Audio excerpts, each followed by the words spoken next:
Hey everyone, welcome back to my channel. In this video, I'm going to show you use object eraser tool on Samsung Galaxy. So let's begin.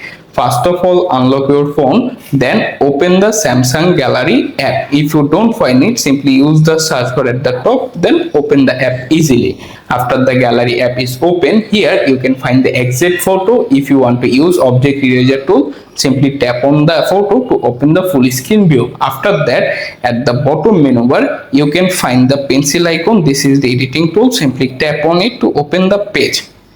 After the pop-up menu appear, you can find that 4 dot more button. Simply click on it.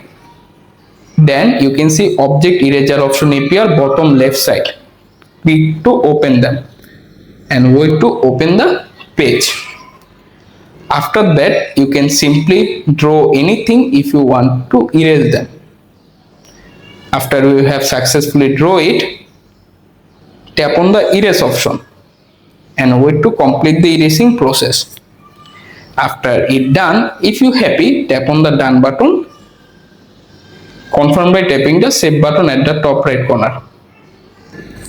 And right now you have successfully use the object eraser tool.